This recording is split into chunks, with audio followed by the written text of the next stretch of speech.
is kind of interesting. At the time, a doctoral student, a first-year doctoral student, approached me. He had read some of my research and was interested in completing an independent study with me. And he said, you work a great deal with teachers, and I've been working at Brighton High School for over the last 20 years, worked with another doctoral student to develop an urban immersion seminar that accompanies their pre-practicum. And the goal was to assure that all of our secondary ed students completed their first experience as a cohort in an urban setting. So Luke came to me and said, I've got this idea. I've worked with Linda Nathan and Andy Hargreaves and the other writers, and they're interested in perhaps presenting a different side of the issue. In other words, we'd like to interview teachers who've been at it for a long time, who are passionate about what they do, and who believe that they're making a difference, and to talk about why they stay and why they're not burning out, but they're burned in.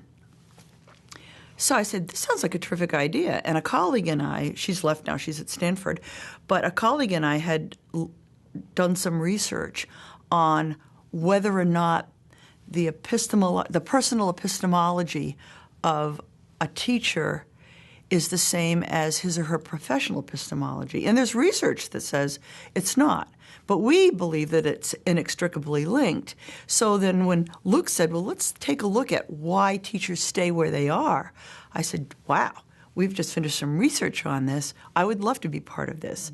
And then we decided that all proceeds would be donated to charity.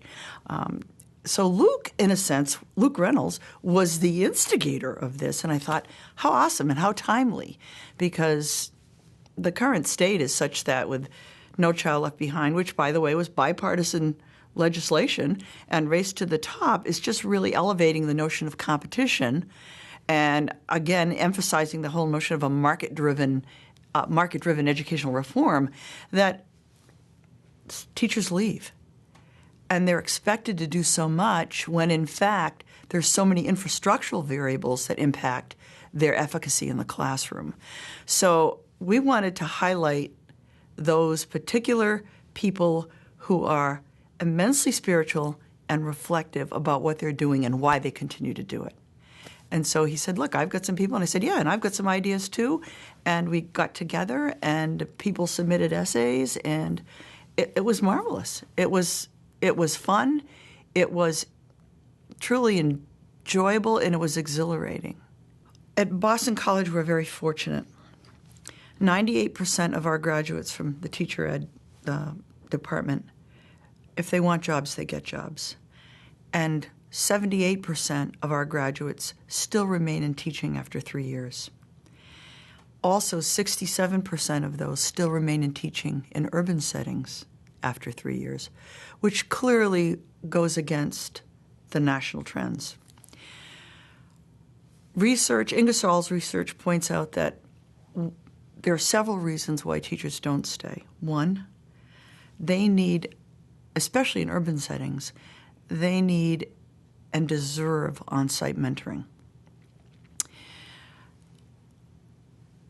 Also, even though one of the most critical factors that impact teacher retention is classroom management, it's something that's truly learned on the job. And to assume that a strategy works now for this particular group and that it'll work for another group, it's very contextual. Also, too, teachers are expected now. Well, here's a perfect example.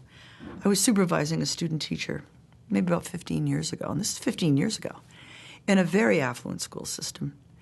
She was doing a terrific job. Her cooperating teacher, who's now a supervisor here, superb teacher. During a parent conference, the parent came and said, look, I'll teach my child, this is elementary school, I'll teach my child the content. You teach her how to behave. Well, there's a variable for you, okay? Those kinds of behavioral management strategies, those kinds of parenting need to occur in the family. Okay. Other variables are human and material resources, and I think one of the most critical variables right now is the high-stakes testing.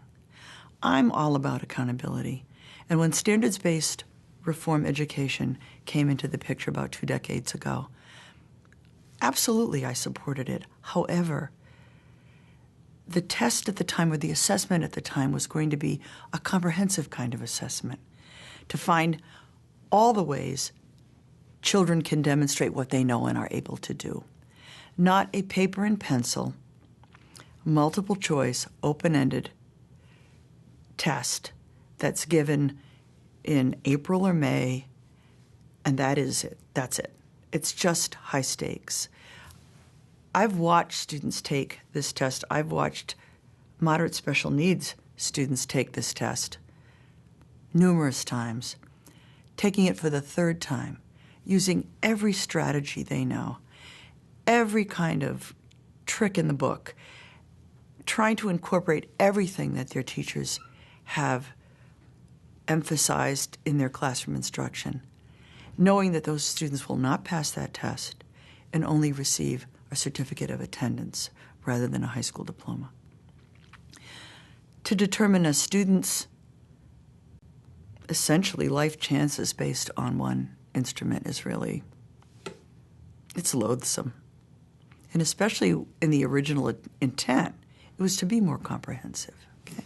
So that's one thing. When you always have that hanging over your head, where you have everything's MCAS driven, everything's high stakes test driven, then you lose sight of what's truly important in the classroom. And I think what's important, and as manifested in the essays in the text, and in my own work with teachers, is that you have to commit to what you believe in, your ethics and your conscience. Teaching students how to think critically, write critically, self-advocate, be good citizens, critical citizens, just citizens. For me, that's what education is about. And I think if we can give our teachers, as they leave here, that sense of autonomy and professionalism, that is the right thing to do, and in the long run it will pay off. If we can sort of instantiate that kind of sense of commitment in them, they will stay, and they will eventually, hopefully, teach and act for social justice. But it's very difficult, and it's difficult when you know you're doing the right thing, and your principal or your chair comes in and said, no, we're going to do it this way. You need to make sure that our students complete 4 weeks of MCAS prep. That's not what education's about. And I think what's important, and I think what's kind of exhilarating, is that my colleagues who wrote the essays in this text are still there after 25 and 30 years. And some of the teachers I worked with that are represented in the conclusion, they're all still in the classroom, despite the lack of human and material resources, despite the pressure. They just have gotten their heads around it and say, no, I'm doing the right thing, and this is what's best for students, and this is what's best for society. But we have to, I think as we look at educational reform, we need to think about those infrastructural variables that have nothing to do with the teacher. The issue of poverty. Everyone talks about how race is a divisive factor. No, I think class is the divisive factor. Because if you've got privilege, if you have resources, if you have support, you can succeed. And then, of course, you have these marvelous cases of these kids who don't have the resources who succeed. Options through education, Donovan scholars, Seuss scholars. Our students here are phenomenal. They're wonderful, and especially the Lynch School. And I've seen it. I've been here over 20 years. Each year, students come in with more critical kinds of focused service. And it's not just doing community service to complete requirements for high school graduation. It's profound, deep kinds of service. And I think that makes a very I think that makes an immense critical difference in how they perform in classrooms. I think in terms of professional development, we look at content knowledge, pedagogy, and pedagogical content knowledge, how one thinks about the discipline. And all teachers need that to be effective in the classroom. But I think the affective qualities combined with these are really what make an effective teacher. The ability to make difficult moral cognitive decisions about ill-defined dilemmas that emerge in the classroom. The ability to understand that being fair is not treating everyone equally, but giving each child what he or she needs. And the ability to develop relationships with students, to understand where they're coming from, to choose your battles appropriately. I also believe that a good classroom has structure, and that teachers and students negotiate the norms day one, and that students are very capable of identifying what they should be doing and what the consequences should be. And I think if students are involved in that co-construction, they take much more ownership. And of course, developing a community of respect and understanding. And again, that's where the norms are important. How you look at someone else, how you question, the body language that you use. And students, I believe teachers must earn respect. I do understand that, teachers are the authorities and the experts in the classroom, but I think teachers have to earn respect as well, and that means they have to respect students, and they have to involve students in projects and learning where that kind of respect can be developed and that kind of sense of community can be developed. And I think teachers need to know their students. I know in the courses I teach, I recommend that my students, day one, give an interest inventory. What do you like to do? What do you do after school? Do you work? What kinds of strategies do you use when you read, if you read? And if you don't read, why don't you read? Or if you come across a word you don't understand, what do you do? And we give them options. I skip it. Well, hey, there's a clue. This is something I need to do in my own practice. What kinds of activities do you like? What are your subjects that you enjoy? And if I could teach you in a way that you know you would best learn, what would be that way? And then you take that information back and you integrate that into your instruction. So it shows that, one, I'm listening to you. Two, I'm going to process that information. And three, I'm going to assimilate that information into my practice, because you're a valuable participant in this learning context. I mean, that's what I would look for. Well, if you read any of the articles in the media and articles that are coming out and research coming out of particular foundations, they would just as soon eliminate schools of education altogether and provide potential teachers with alternative routes. And there's an immense increase in the number of alternative routes that are coming along. Of course, there's an incredibly high attrition rate as well in teachers who pursue alternative routes. I would love it if, I don't know if I can say this, if Boston College would develop its own professional development school. I've often thought I would love to start my own school. Mike Barnett, one of my colleagues who's in science, is getting kids involved in creating a vertical greenhouse where they grow their own food. I mean, I would love to do something like that and start with the little ones and sort of integrate aspects of a Montessori and Reggio Emilia into that and just move them all the way up the ladder where everything is interconnected, everything is interrelated, and to give our students that experience in working with children all the way up from K through 12. I also think that I was listening to an article today. I was listening to something on NPR today, and that Germany has these apprenticeship models for students who do not want to go to college but want to develop, who have a passion, say, they had interviewed this young man who had a passion for airplanes, and now he's in his third year of becoming a mechanic, and he absolutely loves it. And it's a very innovative way of looking at vocational education. I guess I believe that not everyone wants to and should go on to college. I think, as Michael Himes points out, I think our goal is to develop students' passions. And if it's about teaching, and if it's about being in the classroom, if it's about helping others learn, terrific.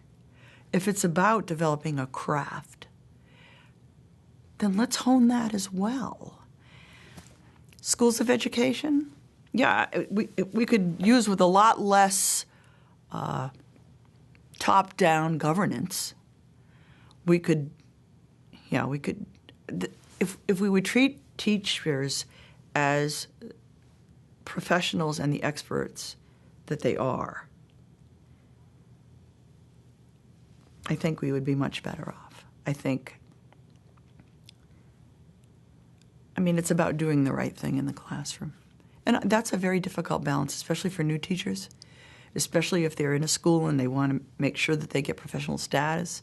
You know, they have to sort of walk that tightrope.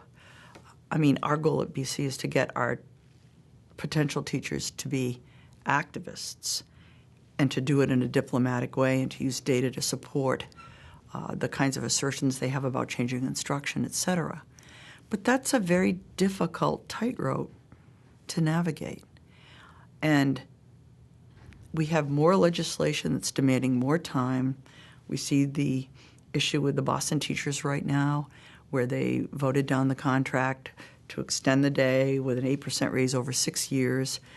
I think it would be nice to do. I know Dennis Shirley, my colleague Dennis Shirley, is doing a lot of work with teachers' unions. There's so many variables involved here that the bottom line is the child. And I think sometimes we forget that.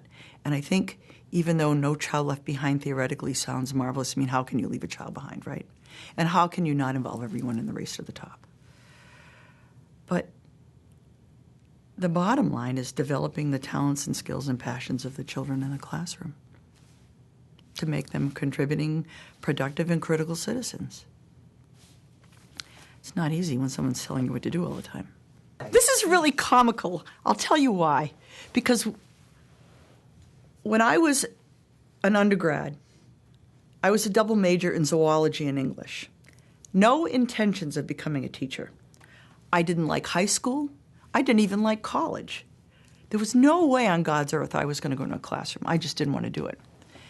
And my husband, whom I had dated all through high school and college, had been accepted to dental school. I had been accepted for a PhD in physiology to do biological research. I just wanted to be in a lab and do that kind of work. And he said, he proposed. And he said, you might need to get a job to help me get through school. And I said, what? So at the very last minute, I went on what we called the Ed Block. And it was now it's an excellent teacher preparation program, but then for secondary ed, it was a very poor program. All we had to do was take a philosophy of ed course, and we found our own full practicum site, and we met once a month to discuss methods during our full practicum experience.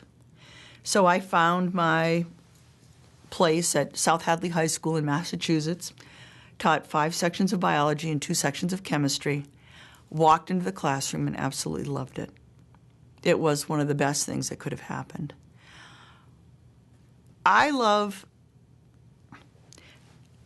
Students make a teacher great. They give you energy, they challenge you, they make it fun. I especially like high school students, have always liked high school students because you can joke with them a little bit, you can be funny with them, but you can also say, okay, what's going on today? Are you okay? It's just a very nice interaction. Also, too, you can find those students who you know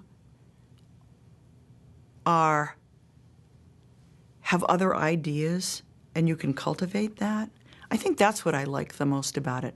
But I just like being with students, and I like seeing them learn, and I like learning from them. And they keep you young. I mean, I love the students here, but I loved high school. There isn't a day that goes by when I don't think about, wow, I'd really like to be back in the Parkway program in Philadelphia. Loved it there. The kids, yeah, sure, they had lots of variables that impacted their performance, but they were wonderful. And they're all good kids. I mean, sometimes things just don't go their way, and school's not for everyone. And there are other ways that you can work it so that kids get the experiences they need to be successful. But they're fun. I love teaching. I do. I love it. I know when I look at my own students, or I looked at my own students at the high school level. Now, I taught chemistry, biology, and physics and English literature because I was licensed in both. And I had students who were reading at a primer first grade level, trying to learn chemistry. No background in algebra. For me, success was getting them the skills to solve algebraic equations, understanding the concepts of balance, and eventually getting them to be able to see the relationship between particular, like conservation of energy, et cetera. But I never expected them to go on and be able to do oxidation reduction because there was so much they had to learn. So if I could see consistent growth over time, then that to me suggested, okay, I'm making progress. If I looked at my students' profile over time, and I used portfolios, I allowed revision. In chemistry, I ended up having to do a lot of individualized instruction because my students were all over the place. I had one student who was clearly smarter than I was. We sent him to Hahnemann Hospital to work with one of the physicians there in pharmacology or something. He was brilliant. It's like, oh my God, I don't know anything. But if I had seen, or when I see that a student has not made any progress, then that's when I realize I did not do a good job on this. And I think what we need to teach our teachers, and we do that here, I think we do it very well, is that that kind of reflection has to be ongoing from day one. We need to gather data in a systematic way about our students' performance to make sure that how we're teaching is simpatico with the best way that they learn. And that needs to be ongoing. I guess for me, and I tell my own students this, if you walk out of that classroom and you think you've got it all down, then it's time for you to go. Because it's dynamic, it's ongoing. Students change every year. Students change every day. Something happens, they come into the classroom, those variables are impacting them. Those variables often have nothing to do with you or the content or anything. Could have something to do with a fight in the hall, a fight with a girlfriend, or something that happened at home, or having to take care of siblings, whatever. It's an ongoing, dynamic process. And it sounds cliched, but it is a lifelong learning process. And when you believe that, wow, I had a great year, no. There's always something you can improve. That's how I look at it. I was kind of taken aback. One of my colleagues in Ed Leadership said, oh, you just came out with a book. I was looking at, teacher leadership and those variables that impact teacher retention. And I thought, wow, I was kind of amazed that she had seen it. I've gotten a lot of feedback. Luke and I have received a lot of feedback. We've got good reviews. I think it came it was timely. because it does represent those of us who are still there in the trenches, working hard, still believing that what we do is right and ethical, and despite what legislators tell us, we are doing a good job.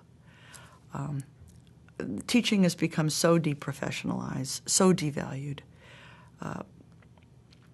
One of my articles talks about how among teachers new up to 35 and 40 years, certain subcultures of practice have emerged. Some teachers, after 35 years, they've been so devalued, they just either comply, don't think about, and just say, look, I can't do this anymore. And then others bite the bullet and really try to gather data and become strong democratic communities of democratic inquiry and practice. And these teachers that are featured, and some of them are principals, they're teacher leaders, they're real incredibly charismatic leaders, have really stuck to it, regardless of prescriptive pedagogy. They do the right thing in their classrooms, and their kids succeed. And what's nice about this text is it not only reflects teacher educators' perspectives, but it reflects real teachers in the trenches who've been there for a long time and still loving it. And what's nice about the text is it also looks at how passion for subject, it sort of instills that, it continues to instill that excitement about teaching, that sense of wonder.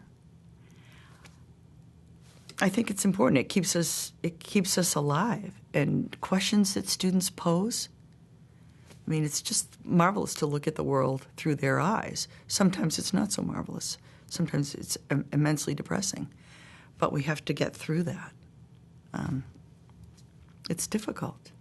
Well, I think I also would like to put in a pitch for my colleagues who wrote in the text, like Crit Dudley-Marling and Andy Hargraves, and two very different ways of looking at teacher practice. And I also, what I really like about this text is there's a very strong spiritual component to it. And it looks at teaching as really sort of a commitment of faith in a way. And I like that. And I think it's different.